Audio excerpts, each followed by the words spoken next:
2023 December నెల 16 నుండి 30 వరకు సింహరాశి ఫలితాలు. సింహస్యాధిపతి సూర్య, సింహలగ్నానికి అధిపతి రవి. అయితే ఈ రాశి వాళ్లకు మఖా నక్షత్రం 1, 2, 3, 4 పాదాలు, పుబ్బా నక్షత్రం 1, 2, 3, 4 పాదాలు, ఉత్తర నక్షత్రం 1 పాదం కలిసి సింహరాశి అయింది. అయితే ఈ రాశి వాళ్ళకి గురువు, శుక్రుడు తప్పితే మిగతా ఏ గ్రహాలు కూడా బాగాలేవు. అయితే ఈ గురువు, శుక్రుడు వల్ల ఏమిటి ప్రయోజనం అంటే, గురువు స్వక్షేత్రంలో ఉండటం వల్ల వివాహం కాని వాళ్ళకి వివాహం అవటానికి, ఏదైనా ఇల్లు, స్థలమో, పొలమో ఏదో ఎప్పటి నుంచో కొనుక్కోవాలనుకున్నది మాత్రం సాధిస్తారు, కొనగలుగుతారు. తర్వాత గురువు వల్ల విద్య, ఉద్యోగం, మరి ఏదైనా ఉద్యోగరీత్యా విదేశీ యానం, విదేశాల్లో ఉద్యోగాలు రావటానికి మీకు అన్ని విధాలా చాలా బాగుంటుంది. కాబట్టి మీకు శుక్రుడు, గురువు వల్ల చాలా మంచి ఫలితాలు ఉన్నాయి. అయితే ఇప్పుడు బాగున్నది చెప్పుకున్నాం. బాగున్నది ఏమిటంటే కేతువు, కుజుడు, బుధుడు, రవి, శని, రాహువు. అయితే 2 గ్రహాలే బాగున్నాయి, 6 గ్రహాలు బాగాలేవు. 100కి 80 వంతులే చెడు, 20 వంతులు బాగుంది. కాబట్టి ఈ రాశి వాళ్ళు అనవసరమైన కొత్త వ్యాపారాలు, కొత్త వృత్తులకి పోవద్దు. అయితే ఈ రాశి వాళ్ళకి ఇంట్లో వివాహాది శుభకార్యాలు జరగటానికి చాలా మంచి సమయం ఉంది. కాబట్టి ఈ రాశి వాళ్ళు వివాహాది శుభకార్యాలు చేసుకుంటానికి చాలా బాగున్నది అని చెప్పాలి. తర్వాత గురువు వల్ల విద్య, ఉద్యోగం, విదేశీ యానం బాగుంది. అయితే ఇప్పుడు వచ్చే ఇబ్బంది ఏమిటంటే, రాహు వల్ల వచ్చిన ఆదాయం కంటే ఎక్కువ ఖర్చు అవుతుంది. రవి, బుధుల వల్ల వ్యాపారం స్తంభించిపోతుంది. శని వల్ల భార్యాభర్తలకు కూడా ప్రతికూలత, తగాదాలు రావడానికి బాగా అవకాశం ఉంది. మరి కేతువు వల్ల అనవసరమైన గొడవలు, అనవసరమైన దండక ఖర్చులు రావడానికి బాగా అవకాశం కనబడుతుంది. కాబట్టి ఈ రాశి వాళ్ళు ఏం చేయాలంటే, కేతువుకి 7,000 జపం చేయించి ఉలవలు దానం ఇవ్వండి. అట్లాగే కుజుడికి 7,000 జపం చేయించి కందులు దానం ఇవ్వండి. తర్వాత రవికి 6,000 జపం చేయించి గోధుమలు దానం ఇవ్వండి. బుధుడికి 17,000 జపం చేయించి పెసలు దానం ఇవ్వండి. శనికి 19,000 జపం చేయించి నల్ల నువ్వులు దానం ఇవ్వండి.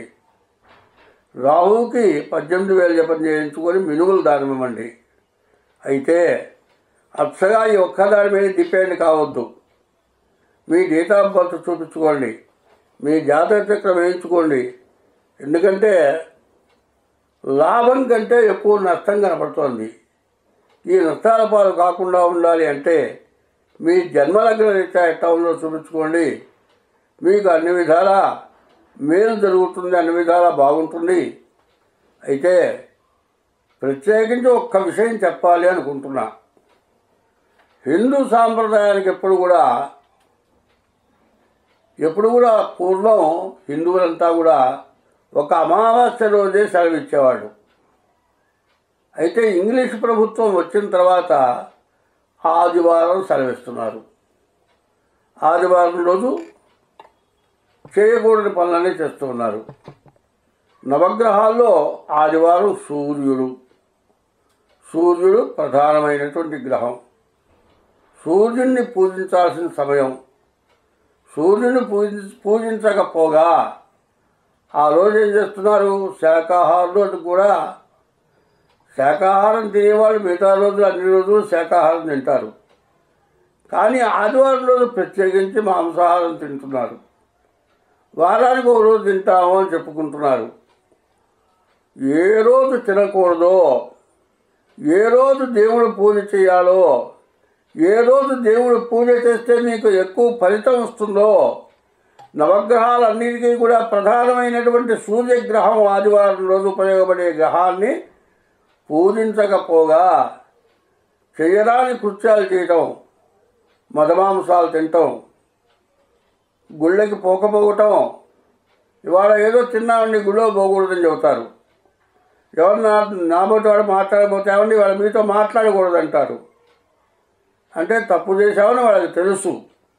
అందులో విధి రోజుల్లో తప్పు కంటే ఆదివారం తప్పు చాలా దోషం. కాబట్టి ఈ ఆదివారం రోజు అసలు శాకాహారాలు తినటమే అలవాటు చేసుకోవటం మంచిది.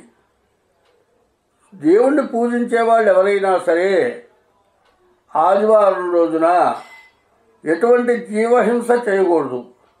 హింసకి దూరంగా ఉండాలి. సూర్య భగవానుడు అనుగ్రహిస్తేనే మనమంతా బాగా బతకగలుగుతాం. సూర్య భగవానుడు మన యందు దృష్టి లేకపోతే, ఒక్క సెకండ్ సూర్యకిరణాలు భూమి మీద పడకపోతే దేశమంతా కూడా, ప్రపంచమంతా కూడా అల్లకల్లోలం అవుతుంది. అటువంటి సూర్యుని పూజించాల్సిన రోజున సూర్యుని పూజించకపోగా మరి ఇతరమైన అయితే మీరు తినే ఆహారాలని విమర్శించటల్లా కొన్ని రోజులు మీరు నిషేధిస్తుంది తినకూడదని తెలిసేగా. శనివారం వచ్చింది, ఆ రోజు ముట్టుకోరు మీరు. వెంకటేశ్వర స్వామి ఇష్టం. వెంకటేశ్వర స్వామికి ఉపవాసం ఉంటాం, వెంకటేశ్వర స్వామి పూజ చేస్తాం కాబట్టి ఇవాళ మేమేమీ తినమంటున్నారు. అసలు ఆదివారమే ఇటువంటి మాంసాహారాలు తినకుండా ఉండాలి. ఆదివారం రోజే ఉపవాసాలు ఉండటం మంచిది. ఆదివారం రోజు సూర్యుని నమస్కారం చేయాలి. ఆదివారం రోజు విష్ణుమూర్తిని పూజ చేయాలి. ఇట్లాంటివి చేయడం చాలా అవసరం. అన్నిటికీ సూర్యభగవానుడు యొక్క పూజ బాగా ఉపయోగపడుతుంది. కాబట్టి ఈ రాశివాళ్ళు కేతువుకి 7000 జపం చేయించుకొని ఉలవలు దానం ఇవ్వండి. కుజుడికి 7000 జపం చేయించుకొని కందులు దానం ఇవ్వండి. బుధుడికి 17000 జపం చేయించుకొని పెసలు దానం ఇవ్వండి. రవికి 6000 జపం చేయించుకొని గోధుమలు దానం ఇవ్వండి. శనికి 19000 జపం చేయించుకొని నల్ల నువ్వులు దానం ఇవ్వండి.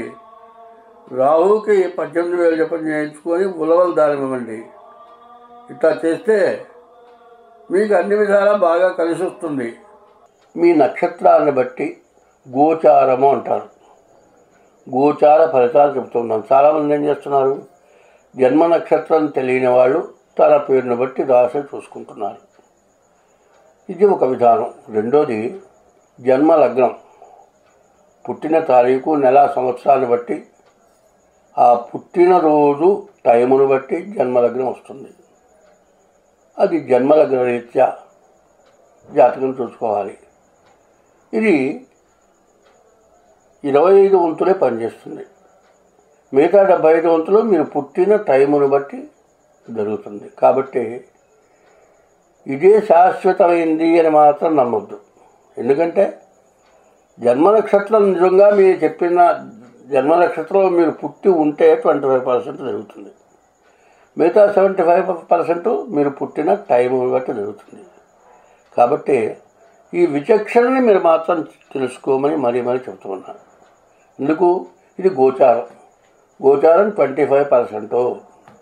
జన్మలగ్నం మీరు పుట్టిన తారీఖు, నెల, సంవత్సరం, ఆ రోజు, ఆ టైమును బట్టి జన్మలగ్నం వస్తుంది. కాబట్టి జన్మలగ్న రీత్యా జాతకం కూడా చూసుకోవాల్సిన అవసరం ఉంటుంది. బాగుంది అని చెప్పాను కదా, బాగాలేదు అని విమర్శలు వస్తూ ఉన్నాయి. మీరు జన్మలగ్న రీత్యా కూడా చూసుకోవాలి. అట్లా జన్మలగ్న రీత్యా మీకు తెలియని పక్షంలో మీ 2 అరిచేతుల ద్వారా జన్మలగ్నాన్ని, మీకు జన్మ సంబంధించినటువంటి పరిస్థితులన్నీ కూడా చెప్పడానికి అవకాశం ఉంటుంది. ఎందుకంటే జన్మలగ్నం టైము తెలియని వాళ్ళు ఏమిటి మా పరిస్థితి అని ఆలోచిస్తున్నారు. కాబట్టి మీకు అసలు జాతకం కావాలి అంటే పుట్టిన తారీఖు, నెల, సంవత్సరం టైమును బట్టి వస్తుంది. అది లేని పక్షంలో మీ అరిచేయి సాముద్రికం ద్వారా వస్తుంది. కాబట్టి ఇది పూర్తిగా తెలుసుకోవాల్సిందిగా మరీ కోరుతూ ఉన్నాను.